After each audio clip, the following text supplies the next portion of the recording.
പരിശുദ്ധ ദൈവമാതാവ് ജീവനോടെ പ്രത്യക്ഷപ്പെട്ട ഈ അൾത്താരയിൽ അമ്മയുടെ പ്രത്യക്ഷീകരണത്തിൻ്റെ സാക്ഷികളായിട്ട് നിൽക്കാൻ സാധിച്ചതിൽ കർത്താവായ യേശുവിനും അമ്മയുടെ മാധ്യസ്ഥനും ആയിരം നന്ദി അർപ്പിക്കുന്നു.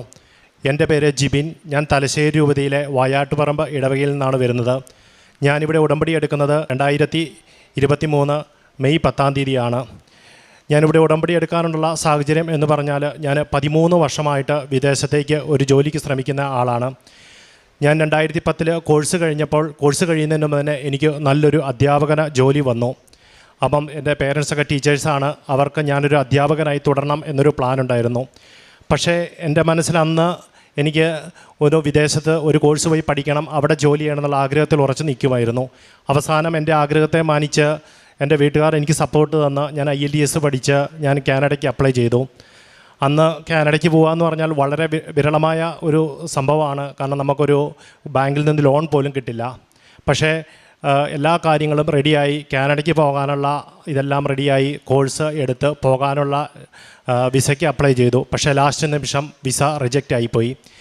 അപ്പോൾ അത് ഏജൻസിയുടെ ഭാഗത്ത് നിന്ന് പറ്റിയൊരു മിസ്റ്റേക്കാണ്. എന്നിരുന്നാലും അവരത് പറഞ്ഞിരുന്നില്ല. അവർ വീണ്ടും അപ്പീൽ കൊടുക്കാമെന്ന് പറഞ്ഞു കൊടുത്തു, വീണ്ടും തള്ളിപ്പോയി. അതിനുശേഷം 1.5 വർഷത്തിന് ശേഷം ഞാൻ വീണ്ടും വേറൊരു ഏജൻറ്റ് വഴി അപ്ലൈ ചെയ്തു.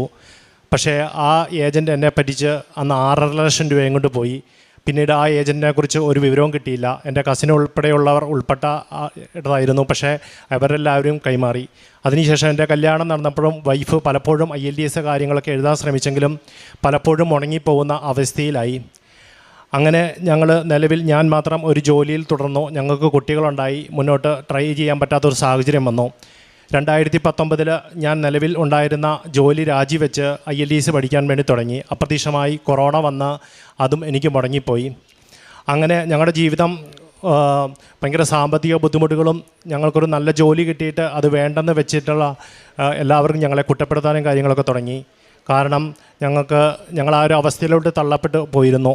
കാരണം ജോലി കിട്ടാഞ്ഞിട്ടല്ല, ജോലി കിട്ടിയിട്ട് അത് വേണ്ടെന്ന് വെച്ചിട്ടാണ്. അതിൻ്റെ ഇടയ്ക്ക് വൈഫിന് കോട്ടയം മെഡിക്കൽ കോളേജിൽ ഒരു ജോലി കിട്ടി. അതിനകത്തും ചില തടസ്സങ്ങൾ കാരണം ചേരാൻ പറ്റിയില്ല. അങ്ങനെ മൊത്തത്തിൽ തടസ്സത്തിൽ കിടക്കുകയായിരുന്നു. അങ്ങനെ 2022 വൈഫ് IELTS എഴുതി സ്കോർ കിട്ടി. ഞങ്ങൾ കേരളത്തിൽ തന്നെ ഏറ്റവും റെപ്യൂട്ടഡായ ഏജൻസിയെ സമീപിച്ചു. അവർ പറഞ്ഞു, നിങ്ങൾക്ക് ഈ സ്കോർ കൊണ്ട് ധാരാളം 1 വർഷത്തിനുള്ളിൽ കാനഡയിൽ പോകാൻ പറ്റുമെന്ന് പറഞ്ഞ് ഞങ്ങൾ പ്രോസസ്സ് തുടങ്ങി. 1 വർഷം കഴിഞ്ഞിട്ടും ഇതിന് മാറ്റവും കാര്യങ്ങളൊന്നും ഉണ്ടായില്ല. അങ്ങനെയാണ് ഞങ്ങൾ 2023 മെയ് 10 ഉടമ്പടി എടുക്കുന്നതിനെക്കുറിച്ച് തീരുമാനിച്ചത്. ഉടമ്പടി എടുക്കുന്നതിനെക്കുറിച്ച് എനിക്ക് ധാരാളം ആശങ്കയുള്ള വ്യക്തിയായിരുന്നു. കാരണം ഇത് എടുത്തു കഴിഞ്ഞാൽ കറക്റ്റായിട്ട് മുന്നോട്ട് കൊണ്ടുപോകാൻ പറ്റുമോ എന്നൊരു ധാരണ ഇല്ലായിരുന്നു. കാരണം ഞാനും വൈഫും, ഞങ്ങൾക്ക് ചെറിയ 3 കുട്ടികളുണ്ട്. ഞങ്ങൾ ജോലി സംബന്ധമായിട്ട് എറണാകുളത്താണ് താമസിക്കുന്നത്. അങ്ങനെ ഞങ്ങൾ ഉടമ്പടി എടുത്ത് മുന്നോട്ട് പോയി. അങ്ങനെ ഉടമ്പടി എടുത്ത് മുന്നോട്ട് പോയെങ്കിലും ആദ്യ കാലഘട്ടങ്ങളിൽ ഉടമ്പടിയുടെ നിയമങ്ങളൊന്നും പാലിക്കാൻ പറ്റിയിരുന്നില്ല. എല്ലാ ദിവസവും വിശുദ്ധ കുർബാനയിലൊന്നും പങ്കെടുത്തിരുന്നില്ല. അതുപോലെ കാരുണ്യ പ്രവർത്തനത്തിലൊക്കെ വളരെ പുറകോട്ടായിരുന്നു. പത്രം കാര്യങ്ങളൊക്കെ കൊടുക്കാൻ ഭയങ്കര ചമ്മലും കാര്യങ്ങളൊക്കെ ആയിരുന്നു. ഏകദേശം 3 മാസത്തോളം കഴിഞ്ഞു. അപ്പോൾ ഉടമ്പടി പുതുക്കുന്ന സമയമായപ്പോൾ അറിയാൻ പറ്റി ജോസഫ് അച്ഛനെ നേരിട്ട് കണ്ട് പ്രാർത്ഥിക്കാൻ പറ്റുമെന്ന്. ഒരു ദിവസം ഇവിടെ അച്ഛനെ വന്ന് കണ്ട് പ്രാർത്ഥിച്ചു. അപ്പം അച്ഛൻ ഞങ്ങളെ കണ്ടപാടെ ചോദിച്ചു, ബാക്കിയുള്ളവർ എന്തിയെന്ന് ചോദിച്ചു. ഞങ്ങൾ കുട്ടികളെ കൊണ്ടുവന്നില്ലായിരുന്നു. അപ്പം ഞങ്ങൾ അച്ഛനോട് പറഞ്ഞു, അച്ഛാ പിള്ളേർ ഇവിടെ വന്നു കഴിഞ്ഞാൽ അവർ ഓടിക്കളിക്കും, അതുകൊണ്ടാണ് ഞങ്ങൾ കൊണ്ടുവരാത്തതെന്ന് പറഞ്ഞു. അപ്പോൾ അച്ഛൻ പറഞ്ഞു, നിങ്ങൾ മാത്രം രക്ഷപ്പെട്ടാൽ പോരാ, അവരെയും കൂടെ കൊണ്ടുവരേണ്ടതായിരുന്നു എന്ന് പറഞ്ഞപ്പോൾ ഞാൻ എൻ്റെ മൊബൈലിൽ ഫാമിലി ഫോട്ടോ കൊടുത്തു. അച്ഛൻ അത് വെച്ച് പ്രാർത്ഥിച്ചു. പ്രാർത്ഥന എല്ലാം കഴിഞ്ഞിട്ട് അച്ഛൻ പറഞ്ഞു, ശരി പൊക്കോളാൻ പറഞ്ഞു. അപ്പോൾ ബാക്കിയുള്ളവരെല്ലാം ഇറങ്ങിപ്പോയെങ്കിലും ഞങ്ങളിവിടെ നിന്നു. അപ്പോൾ അച്ഛനവിടെ ഇരുന്ന് അച്ഛൻ എഴുന്നേറ്റ് വന്ന് ചോദിച്ചു, എന്താണെന്ന് ചോദിച്ചു. അപ്പോൾ അച്ഛൻ പറഞ്ഞു, ഞങ്ങൾ ചോദിച്ചു ഡേറ്റ് എന്തായെന്ന് ചോദിച്ചു. അപ്പോൾ അച്ഛൻ പറഞ്ഞു, തോളയിൽ വൈഫിൻ്റെ കവിളെ തട്ടിയിട്ട് പറഞ്ഞു, പൊക്കോ ശരിയായിക്കോളൂ എന്ന് പറഞ്ഞു. ഞങ്ങൾ മുന്നോട്ട് പോയെങ്കിലും അതിനകത്ത് യാതൊരു മാറ്റവും സംഭവിക്കുന്നില്ലായിരുന്നു. അപ്പോൾ ഞാൻ വൈഫിന് അന്നേരത്തേക്ക് ഉടമ്പടിയിലുള്ള വിശ്വാസം നഷ്ടപ്പെട്ടു. വൈഫ് പറഞ്ഞു, ഈ ഉടമ്പടി എടുത്തിട്ട് പ്രത്യേകിച്ച് കാര്യങ്ങളൊന്നുമില്ല എന്ന് പറഞ്ഞ് വിശ്വാസത്തിൽ നിന്ന് പുറകോട്ട് പോകാൻ തുടങ്ങി. പക്ഷേ ഞാൻ ആ സമയത്ത് പൂർവാധിക ശക്തിയോടെ ഉടമ്പടിയുടെ നിയമങ്ങൾ പാലിക്കാൻ ശ്രദ്ധിച്ചു. എല്ലാ ദിവസവും വിശുദ്ധ കുർബാനയിൽ പങ്കെടുക്കുക, ബൈബിൾ വായിക്കുക, ഉടമ്പടി ധ്യാനം മുടക്കാതെ കൂടുക തുടങ്ങിയ എല്ലാ കാര്യങ്ങളും ചെയ്തുകൊണ്ടിരുന്നു. അതേസമയം തന്നെ ഞങ്ങളുടെ ജീവിതത്തിലോട്ടുള്ള ദുരിതങ്ങളുടെ അളവ് വർദ്ധിക്കാൻ തുടങ്ങി.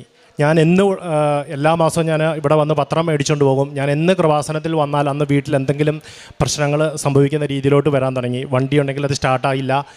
വൈഫിൻ്റെ കാലിൽ വളരെ പൊള്ളലേറ്റു, കാര്യങ്ങളൊക്കെ പോയി. പക്ഷേ ഞാൻ ഉടമ്പടിയിൽ ഉറച്ചു നിന്നു. ഞാനിവിടെ കൃപാസന ജപമാല റാലിയിൽ വന്ന് പങ്കെടുത്തതിൻ്റെ പിറ്റേ ദിവസം തന്നെ ഓഫീസിൽ ചെന്നപ്പോൾ എനിക്ക് മെയിൽ വന്ന് കിടപ്പുണ്ട് എൻ്റെ സാലറി കൂടി എന്നുള്ളത്. അങ്ങനെ മുന്നോട്ട് പോയി ഏജൻസിയിൽ നിന്ന് പറഞ്ഞു ഇനി കാനഡയ്ക്ക് IELTS കാലാവധി കഴിയാറായി, ഇനി നോക്കിയിട്ട് കാര്യമില്ല എന്ന്. അപ്പം ഞങ്ങൾ ഭയങ്കരധികം വിഷമിച്ചിരിക്കുന്ന സമയത്ത് ഞാൻ അവിചാരിതമായിട്ട് എൻ്റെ ഒരു ഫ്രണ്ടിനെ വിളിക്കാനിടയായി. പുള്ളിയും കൃപാസനത്തിൽ ഉടമ്പടി എടുത്ത ആളാണ്. പുള്ളി പറഞ്ഞു ഞാൻ അയർലൻഡിന് ഒന്ന് പോകാൻ ശ്രമിച്ചുകൊണ്ടിരിക്കുവാണ്, നിങ്ങൾക്ക് ധാരാളം ചതിവുകൾ പറ്റിയതുകൊണ്ട് എനിക്കത് കിട്ടിക്കഴിഞ്ഞാൽ മാത്രമേ ഞാൻ നിങ്ങളെ സഹായിക്കുകയുള്ളൂ. ഞാൻ സഹായിക്കുവാണെങ്കിൽ ഒരു കണ്ടീഷനുണ്ട്, ഞാൻ കൃപാസനത്തിൽ ഉടമ്പടി എടുത്തുകൊണ്ടാണ് നിങ്ങളെ സഹായിച്ചത്, നിങ്ങളും അതുപോലെ മറ്റുള്ളവർക്ക് ഈ വഴി കാണിച്ചു കൊടുക്കണമെന്നും വേറൊന്നും വേണ്ട, ഇത് ചെയ്തു കൊടുത്താൽ മതിയെന്ന് പറഞ്ഞു. അദ്ദേഹം തന്ന അഡ്രസ്സിൽ ഞങ്ങൾ ബന്ധപ്പെട്ട് ഞങ്ങൾ ഈ അയർലൻഡിലുള്ള കേസ് തുടങ്ങി, അറ്റൻഡ് ചെയ്യാനൊക്കെ തുടങ്ങി. അങ്ങനെ മെയ് ആയപ്പോഴത്തേനും ഞങ്ങൾക്ക് ഫസ്റ്റ് ഇൻ്റർവ്യൂ വന്നു. ആ ഇൻ്റർവ്യൂവിനൊരു പ്രത്യേകതയുണ്ടായിരുന്നു. ആ ഇൻ്റർവ്യൂ എന്ന് പറഞ്ഞാൽ വളരെ സോഫ്റ്റായിട്ട് ക്വസ്റ്റ്യൻസ് ചോദിക്കുകയും കാര്യങ്ങൾ കൈകാര്യം ചെയ്യുന്ന ആളാണ്. പൊതുവെ ഒരു ധാരണയുണ്ട്, ആ ഇൻ്റർവ്യൂ അറ്റൻഡ് ചെയ്യുവാണെങ്കിൽ നമുക്ക് ഉറപ്പായിട്ടും എക്സാം ക്വാളിഫൈ ചെയ്ത് മുന്നോട്ട് പ്രോസസ്സിങ് തുടങ്ങാമെന്ന്. അവരിതിൻ്റെ മുന്നോടിയായിട്ട് പല പ്രാവശ്യം ലിങ്കുകൾ അയച്ചു തന്ന് എല്ലാം ചെയ്തു. സൂം മീറ്റിംഗ് ആയിരുന്നു. പക്ഷേ ഞങ്ങൾ 2 ദിവസം പ്രാർത്ഥിച്ച് ഒരുങ്ങി ഇൻ്റർവ്യൂ അറ്റൻഡ് ചെയ്തെങ്കിലും കറക്റ്റ് സമയത്ത് ഞങ്ങൾക്ക് മാത്രം ലിങ്ക് വരുന്നില്ല. അന്ന് ഇൻ്റർവ്യൂ അറ്റൻഡ് ചെയ്ത 9 പേരിൽ 8 പേർക്കും പാസ്സായി മുന്നോട്ട് പോയി. പക്ഷേ ഞങ്ങൾക്ക് ലിങ്ക് വന്നപ്പോഴത്തേനും ഇൻ്റർവ്യൂ സമയം കഴിഞ്ഞ് ആൾ പോയിരുന്നു. പിന്നീട് നോർമൽ രീതിയിൽ 2 മാസം കഴിഞ്ഞാണ് ഇൻ്റർവ്യൂ വരേണ്ടത്. പക്ഷേ 1 മാസം കഴിഞ്ഞപ്പോഴത്തേനും അപ്രതീക്ഷിതമായിട്ടൊരു ഇൻ്റർവ്യൂ വന്നു. ആ ഇൻ്റർവ്യൂവിൻ്റെ പ്രത്യേകത എന്ന് പറഞ്ഞാൽ ഇൻ്റർവ്യൂവറെ വളരെ ടഫായിട്ട് ക്വസ്റ്റ്യൻ ചോദിക്കുന്ന ആളാണ്. കഴിഞ്ഞ പ്രാവശ്യം 12 പേരെ ഇൻ്റർവ്യൂ നടത്തിയപ്പം പുള്ളി ആകെ 2 പേരെ സെലക്ട് ചെയ്തുള്ളൂ. ഞങ്ങൾ വളരെയധികം പ്രാർത്ഥിച്ച് ഒരുങ്ങി കൃപാസനം മാതാവിൻ്റെ കാശുരൂപം ഞാൻ കയ്യിൽ പിടിച്ച് ഞാൻ മുറിയിൽ കൊന്ത ചൊല്ലി പ്രാർത്ഥിച്ചുകൊണ്ടിരുന്നു. വൈഫ് ഇൻ്റർവ്യൂ അറ്റൻഡ് ചെയ്യാൻ തുടങ്ങി. വളരെ പെട്ടെന്ന് തീരേണ്ട ഇൻ്റർവ്യൂ വളരെയധികം നീണ്ടുപോയി. അപ്രതീക്ഷിതമായിട്ട് പല ക്വസ്റ്റ്യൻസും ചോദിച്ചു. അതിനുശേഷം ഇൻ്റർവ്യൂ കഴിഞ്ഞു, റിസൾട്ട് അറിയിക്കാമെന്ന് പറഞ്ഞു. നോർമൽ രീതിയിൽ 2 ദിവസത്തിനുള്ളിൽ റിസൾട്ട് വരേണ്ടതാണ്. പക്ഷേ ഒരാഴ്ചയായിട്ടും റിസൾട്ട് വരുന്നില്ല. ഞങ്ങളപ്പോൾ ഏകദേശം ഞങ്ങളുടെ മനസ്സിലോട്ട് വന്നു ഈ ഇൻ്റർവ്യൂ ഫെയിലായി എന്നുള്ളത്. പക്ഷേ പിറ്റേ ദിവസം റിസൾട്ട് വന്നപ്പോൾ വൈഫിൻ്റെ പേരും സെലക്ട് ചെയ്തു. ഞങ്ങൾ മുന്നോട്ട് വളരെയധികം സ്പീഡിലെ പ്രോസസ്സിങ് കാര്യങ്ങളും നടന്നു. അയർലൻഡിന് വിസ അപ്ലൈ ചെയ്തു. പക്ഷേ അവിടെയും കാലതാമസം വളരെയധികം നീണ്ടുകൊണ്ടിരിക്കുകയാണ്. നോർമലി ഈ ഇൻ്റർവ്യൂ അറ്റൻഡ് ചെയ്ത് നമ്മൾ വിസയ്ക്ക് അപ്ലൈ ചെയ്ത് കഴിഞ്ഞാൽ നമുക്ക് ഒരു വെരിഫിക്കേഷൻ ഉണ്ടാകത്തില്ല. വളരെ പേരുണ്ടെങ്കിൽ 1-2 പേർക്ക് വരുള്ളൂ. അപ്പോൾ വൈഫിൻ്റെ കൂടത്തിൽ തന്നെ അപ്ലൈ ചെയ്ത ഒരാൾക്ക് വന്നു. പുള്ളിയോട് ജസ്റ്റ് എന്താണ് വർക്ക് ചെയ്യുന്ന ഡീറ്റെയിൽസ് ചോദിച്ചു, ഓക്കെ പറഞ്ഞു വെച്ചു. പിറ്റേ ദിവസം തന്നെ പുള്ളിക്ക് പാസ്പോർട്ട് ഡിസ്പാച്ച് ചെയ്തിട്ടെന്ന് പറഞ്ഞ് മെസ്സേജ് വന്നു. 4-ാം തീയതി ഞങ്ങൾ ഉടമ്പടി ധ്യാനം കൂടിക്കൊണ്ടിരിക്കുമായിരുന്നു. അപ്പം ജോസഫ് അച്ഛൻ ധ്യാനത്തിൽ പറഞ്ഞു ഇവിടെ പൈസയായി ബന്ധപ്പെട്ട് ഒരാൾക്കൊരു ജോലിയുടെ ഇഷ്യൂ വരുന്നുണ്ട്, പക്ഷേ ആളുടെ ജോലിയെ ബാധിക്കില്ല എന്ന് പറഞ്ഞു. പക്ഷേ ഇത് ഞങ്ങളെക്കുറിച്ചാണെന്ന് ഞങ്ങൾക്കറിയില്ലായിരുന്നു. വൈഫിന് അന്ന് ഉടമ്പടി ധ്യാനം കംപ്ലീറ്റ് ചെയ്യാൻ പറ്റാത്തത് കൊണ്ട് പിറ്റേ ദിവസം കൂടിക്കൊണ്ടിരിക്കുമായിരുന്നു. അപ്പം പെട്ടെന്ന് ഇൻ്റർവ്യൂ വന്ന് ചോദിച്ചു, ജോലിയുടെ കാര്യങ്ങളെല്ലാം ചോദിച്ചിട്ട് പറഞ്ഞു നിങ്ങൾ ഓവർ ക്വാളിഫൈഡ് ആണെന്ന് പറഞ്ഞു.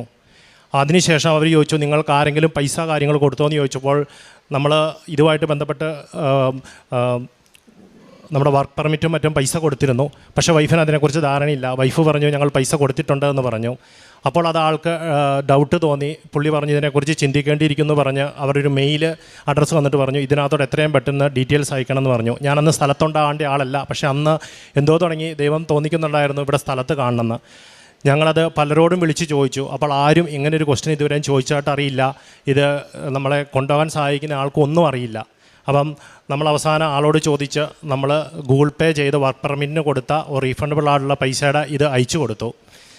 അപ്പം നമ്മൾ വീണ്ടും ഒരു വിളി പ്രതീക്ഷിക്കുന്നില്ല. 2 മണിക്കൂറിനുള്ളിൽ അടുത്ത ആൾ വീണ്ടും എംബസിയിൽ നിന്ന് വിളിച്ചിട്ട് ചോദിച്ചു നിങ്ങൾ ഈ പറഞ്ഞ കാര്യത്തിൽ ഉറച്ചു നിൽക്കുന്നോ, നിങ്ങൾ ഈ പൈസയെ കൊടുത്തിട്ടുള്ളോ എന്ന് ചോദിച്ചു. ഞങ്ങൾ പറഞ്ഞു ഈ പൈസയെ കൊടുത്തിട്ടുള്ളൂ എന്ന് പറഞ്ഞു.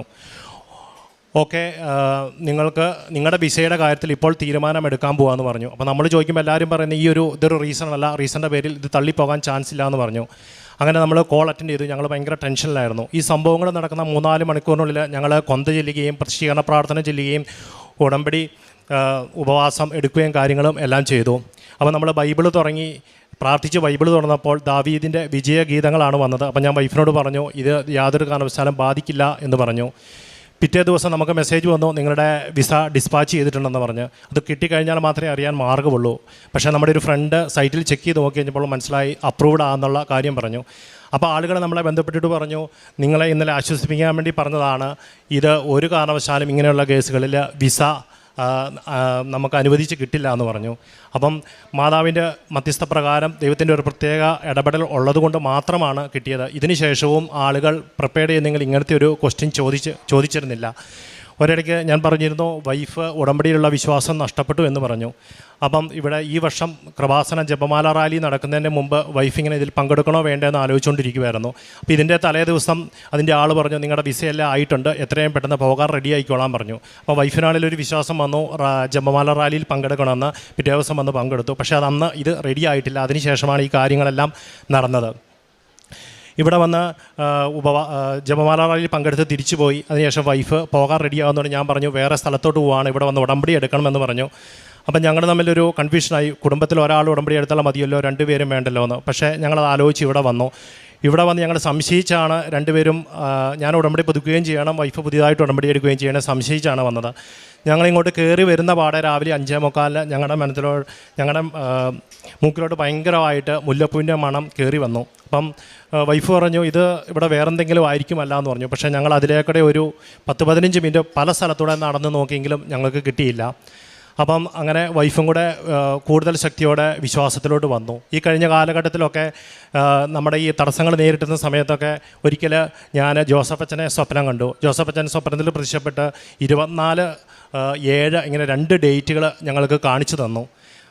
ഈ സമയത്തിന് നിങ്ങൾ പുറത്തോട്ട് പോകും കാര്യങ്ങളൊക്കെ പറഞ്ഞു. പക്ഷേ ഞങ്ങൾക്കത് കറക്റ്റായിട്ട് മനസ്സിലാക്കാനോ കാര്യങ്ങൾക്കോ പറ്റിയിരുന്നില്ല. അതുപോലെ തന്നെ ഒരിക്കലും ഞാൻ കടുത്ത പനി പിടിച്ച് കിടക്കുമായിരുന്നു. അപ്പോൾ രാത്രിയിൽ മാതാവ് വന്ന് കൃപാസന മാതാവ് വന്ന് എന്നെ ആശ്വസിപ്പിക്കുന്നതായിട്ട് സ്വപ്നം കണ്ടിട്ടുണ്ട്. അതുപോലെ തന്നെ എനിക്ക് പലപ്പോഴും മുല്ലപ്പൂവിൻ്റെ മണം പലപ്പോഴും എനിക്ക് കിട്ടിയിട്ടുണ്ട്. പിന്നെ ഈ ഉടമ്പടി ജീവിതത്തിനിടയ്ക്ക് ഇത് പാലിക്കാൻ വളരെയധികം കഷ്ടപ്പാടുകൾ പല സമയത്തും ഉണ്ടായിരുന്നു. ഞാൻ ആദ്യകാലങ്ങളിൽ പത്രം കൊടുക്കാൻ ഭയങ്കര മടിയായിരുന്നു. പിന്നീട് ജോസഫച്ചൻ എന്നും ഉടമ്പടി ധ്യാനത്തിൽ പറയും നിങ്ങളിത് മറ്റുള്ളവർക്ക് ഷെയർ ചെയ്ത് കൊടുക്കണമെന്ന് പറയും. അപ്പം ഞാൻ കണ്ടുപിടിച്ചൊരു കുഴുക്കുവഴിയായിരുന്നു. ഞാനൊരു പുതിയ ഫേസ്ബുക്ക് പേജ് തുടങ്ങി, ഷെയർ ചെയ്യാൻ തുടങ്ങി. പക്ഷേ എനിക്കതൊരു ധൈര്യമില്ലാത്ത അവസ്ഥയിലാണ് ഞാൻ ചെയ്തത്. പക്ഷേ മുന്നോട്ട് പോയി കഴിഞ്ഞപ്പോൾ ഞാൻ എല്ലാ ദിവസവും വാട്സപ്പിൽ രാവിലെ എഴുന്നേറ്റ് എല്ലാ വാട്സപ്പ് ഗ്രൂപ്പുകളിലേക്കും അതുപോലെ തന്നെ ഫേസ്ബുക്കിലും എല്ലാ ലിങ്കുകളും കാര്യങ്ങളും ഷെയർ ചെയ്യാൻ തുടങ്ങി. പത്രങ്ങൾ കൂടുതൽ ആത്മാർത്ഥതയോടെ കൊടുക്കാനും കാര്യങ്ങളെല്ലാം തുടങ്ങി. അതോടൊപ്പം തന്നെ പ്രേക്ഷിത പ്രവർത്തനങ്ങളെന്ന് പറഞ്ഞാൽ ഞാൻ ആദ്യകാലങ്ങളിൽ ഗവൺമെൻറ് ഹോസ്പിറ്റലുകളിലും കാര്യങ്ങളിലൊക്കെ ഫുഡ് കാര്യങ്ങളൊക്കെ കൊണ്ട് കൊടുക്കുമായിരുന്നു. അപ്പം നിലവിൽ അവിടെ ഗവൺമെൻറ് ഹോസ്പിറ്റലുകളിൽ ഫുഡ് കൊടുക്കാൻ നമുക്ക് പെർമിഷനില്ല, സംഘടന വഴിയേ കൊടുക്കാൻ പറ്റുള്ളൂ.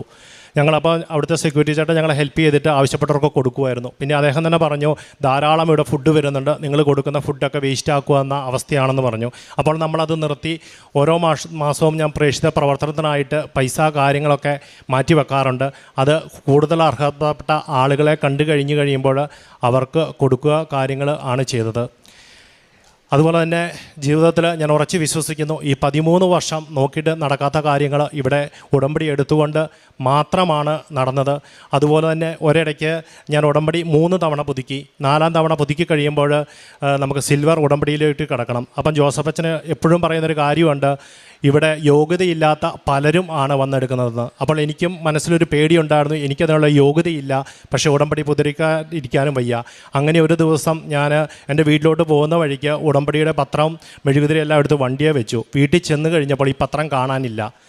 അപ്പോൾ എനിക്ക് മുന്നോട്ട് ഇത് ഒരു കാരണവശാലും പുതുക്കാൻ പറ്റില്ല. അപ്പം ഞാൻ 1-2 ആഴ്ച വെയിറ്റ് ചെയ്ത് ഞാൻ മാതാവിനോട് പറഞ്ഞു ഞാൻ നന്നായിട്ട് ഒന്ന് ഒരുങ്ങാൻ പോവാണ്, ഒരുങ്ങിയിട്ട് ശേഷം മാത്രമേ ഉടമ്പടി എടുക്കാൻ പറ്റുള്ളൂ എന്ന് പറഞ്ഞു. അതിനുശേഷം ഞാനിവിടെ വന്ന് ഉടമ്പടി എടുത്ത് പോയി. ഉടമ്പടി എടുത്ത് 2 ആഴ്ച കഴിഞ്ഞപ്പോൾ എനിക്ക് ആ ഡാഷ്ബോർഡിൽ നിന്ന് തന്നെ ആ ഉടമ്പടി പേപ്പർ കിട്ടി. കാരണം അത് ഉള്ളിലോട്ട് കയറി കിടക്കുമായിരുന്നു. അപ്പം എനിക്ക് 2ാമത് ഉടമ്പടി എടുത്തതോടുകൂടി എനിക്ക് കൂടുതൽ വിശ്വാസത്തോടെ ഉടമ്പടിയിൽ ഉറച്ചു നിൽക്കാൻ സാധിച്ചു. അങ്ങനെ ജീവിതത്തിൽ ഞാനിപ്പോൾ ധാരാളം ആളുകളെ കൃപാസന മാതാവിൻ്റെ മധ്യസ്ഥ ശക്തിയെക്കുറിച്ച് പറഞ്ഞു കൊടുക്കാറുണ്ട്. ജീവിതത്തിൽ ഏത് പ്രതിസന്ധി ഘട്ടങ്ങളിലും കൃപാസന മാതാവ് നമ്മുടെയോട് കൂടെയുണ്ട്. അതുപോലെ തന്നെ ഇപ്പോൾ ഡെയിലി ബ്രെഡ് എന്ന പ്രാർത്ഥനയുണ്ട്. ഞാനത് രാവിലെ കറക്റ്റ് സമയത്ത് തന്നെ കൂടി ഫാമിലി ഗ്രൂപ്പുകളിലേക്കും ഫേസ്ബുക്കിലേക്കും ഷെയർ ചെയ്തതിന് ശേഷമേ മറ്റു കാര്യങ്ങൾക്കൊക്കെ ഞാൻ പോകാറുള്ളൂ.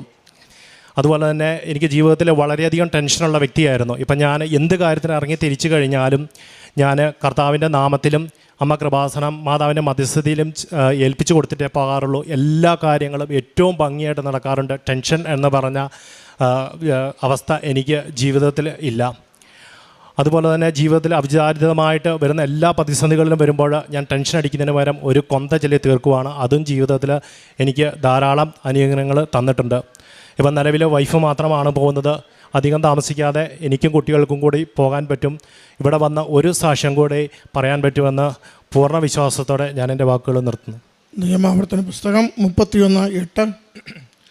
കർത്താവാണ് നിൻ്റെ മുൻപിൽ പോകുന്നത്, അവിടുന്ന് നിന്നോടുകൂടെ ഉണ്ടായിരിക്കും, അവിടുന്ന് നിന്നെ നിരാശനാക്കുകയോ പരിത്യജിക്കുകയോ ഇല്ല, ഭയപ്പെടുകയോ സംഭ്രമിക്കുകയോ വേണ്ട. ജിബിൻ ടോം എന്ന ഈ സഹോദരൻ ജീവിത പങ്കാളിയോടൊപ്പം കുടുംബത്തിൽ ലഭിച്ച വലിയ അനുഭവങ്ങളെ അമ്മ മാതാവിൻ്റെ തിരുനടയിൽ സാക്ഷ്യപ്പെടുത്തുകയാണ്. മകൻ പറയുന്നുണ്ട്, 13 വർഷമായി കാനഡയിൽ പോകുവാൻ വേണ്ടി നടത്തിയ വലിയ പരിശ്രമങ്ങൾ, ഒത്തിരി പണത്തിൻ്റെ നഷ്ടം, ആ സാമ്പത്തികമായ വലിയ ഞെരുക്കങ്ങളിലേക്ക് കുടുംബം പെട്ടെന്ന് മാറിപ്പോയത്, ലഭിച്ച ജോലി വേണ്ടെന്ന് വെച്ച് വിദേശത്ത് പോകുവാനുള്ള പരിശ്രമങ്ങളിൽ ഏർപ്പെട്ടുകൊണ്ടിരുന്നത്, എല്ലാ കാര്യങ്ങളിലും വലിയ തടസ്സവും മുന്നോട്ട് പോകുവാനാവാത്തത്ര സാഹചര്യങ്ങളും ഉരുത്തിരിയുമ്പോഴാണ് 2023 വന്ന് അമ്മ മാതാവിൻ്റെ തിരുനടയിൽ ഉടമ്പടി എടുത്തുകൊണ്ട് ജീവിതത്തെ സമർപ്പിച്ച് പ്രാർത്ഥിക്കുന്നത്. ഉടമ്പടി ആദ്യമെടുത്ത് മുന്നോട്ട് പോകുമ്പോൾ ശരിയായ ഡയറക്ഷൻ, നിർദ്ദേശങ്ങൾ ലഭിക്കുന്നുണ്ട്. പോകേണ്ട വഴികൾ കൃത്യമായി സൂചിപ്പിച്ച് കിട്ടുന്നു. മറ്റൊരു വ്യക്തിയിലൂടെ കാനഡയിൽ നിന്നും അയർലൻഡിലേക്ക് വിസ പ്രോസസ്സ് നടത്തുന്നതിനുള്ള വഴികൾ തെളിച്ചു കൊടുക്കുന്നു. അതിൻ്റെ ഇൻ്റർവ്യൂ ഏറെ പ്രയാസമുള്ളൊരു വ്യക്തിയാണ് നടത്തിയതെങ്കിൽ കൂടിയും നിസ്സാരമായി ജയിച്ചു കയറുന്നതിനുള്ള വഴികളൊക്കെ തുറന്നു കൊടുക്കുന്നു. ഓരോ പ്രതിസന്ധിയുടെ അവസരത്തിലും പരിശുദ്ധമ്മയുടെ സവിശേഷമായ ഇടപെടലും സംരക്ഷണവും കുടുംബത്തിന് ലഭിച്ചുകൊണ്ടിരുന്നതിനെ മകനിവിടെ ആവർത്തിച്ച് സാക്ഷ്യപ്പെടുത്തുന്നുണ്ട്. അതിനോടൊപ്പം തന്നെ പറയുന്നു, ഉടമ്പടിയിലായിരുന്ന ജീവിത പങ്കാളി കാര്യങ്ങൾ മുന്നോട്ട് പോകാതിരുന്ന കാലത്ത് ഉടമ്പടിയിൽ നിന്ന് പിന്നോക്കം പോവുകയും പ്രാർത്ഥനകൾ കുറയ്ക്കുകയും ചെയ്തപ്പോൾ ഞാൻ അതിൽ കൂടുതൽ വിശ്വാസത്തോടു കൂടി പ്രാർത്ഥിക്കുകയും ഉടമ്പടിയുടെ ഓരോ കാര്യവും നല്ല വിശ്വസ്തതയിൽ ചെയ്യുവാൻ ഞാൻ ആരംഭിക്കുകയും ചെയ്തു. സ്വന്തമായി മറ്റൊരു ഫേസ്ബുക്ക് പേജ് ക്രിയേറ്റ് ചെയ്തുകൊണ്ട് കൃപാസനത്തിൻ്റെ സാക്ഷ്യങ്ങളും ധ്യാനങ്ങളും ഒക്കെ ഷെയർ ചെയ്ത് കൊടുത്തുകൊണ്ട് ദൈവനാമത്തെ മഹത്വപ്പെടുത്തുന്ന, സുവിശേഷത്തെ പ്രചരിപ്പിക്കുന്ന എല്ലാ പ്രവൃത്തികളിലേക്ക് ഞാൻ ഏർപ്പെട്ടുകൊണ്ടിരുന്നുവെന്ന്. നമ്മൾ ദൈവനാമത്തെ മഹത്വപ്പെടുത്തിക്കൊണ്ട് അവിടുത്തെ സന്നിധിയിൽ ചെയ്യുന്ന ഓരോ ചെറിയ കാര്യത്തിനും അവിടുന്ന് നമ്മുടെ കണക്ക് സൂക്ഷിക്കുന്നുണ്ട്. നമ്മുടെ മനോഭാവങ്ങളെ അവിടുന്ന് തിരിച്ചറിയുന്നുണ്ട്.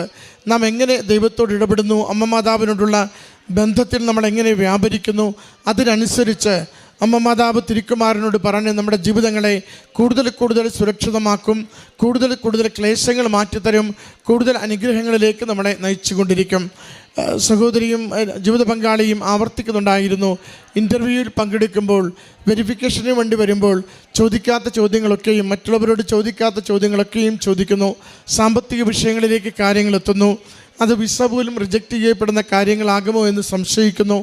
അവിടെയൊക്കെയും അമ്മ മാതാവിൻ്റെ സന്നിധിയിലിരുന്ന ജപമാല ചൊല്ലി, പ്രത്യക്ഷീകരണ പ്രാർത്ഥന ചൊല്ലി, അമ്മ മാതാവ് മാത്രം ആശ്രയമെന്ന ബോധ്യത്തോടും വിശ്വാസത്തോടും കൂടി ജീവിതത്തെ നയിക്കുന്നതനുസരിച്ച് അമ്മ മാതാവ് എല്ലാ ക്ലേശങ്ങളെയും തടസ്സങ്ങളെയും മാറ്റിക്കൊടുത്തുവെന്ന വലിയ സന്തോഷത്തോടു കൂടി ജീവിതം കടന്നുപോയ ദുരിതത്തിൻ്റെ എല്ലാ പ്രയാസങ്ങളെയും മാറിക്കിട്ടിയതിൻ്റെ സന്തോഷത്തോടു കൂടി അമ്മ മാതാവ് ഉടമ്പടി ജീവിതത്തെ അനുഗ്രഹിക്കുകയും അനുവദിക്കുകയും അതിനെ അംഗീകരിക്കുകയും ചെയ്തതിൻ്റെ സന്തോഷത്തോടു കൂടി വിദേശത്തേക്കുള്ള യാത്രയ്ക്കുള്ള വഴി തുറന്നു കിട്ടിയതിൻ്റെ നന്ദിയോടുകൂടി ഈ കുടുംബം അമ്മയുടെ തിരുസന്നിധിയിൽ നന്ദി പറയുന്നു.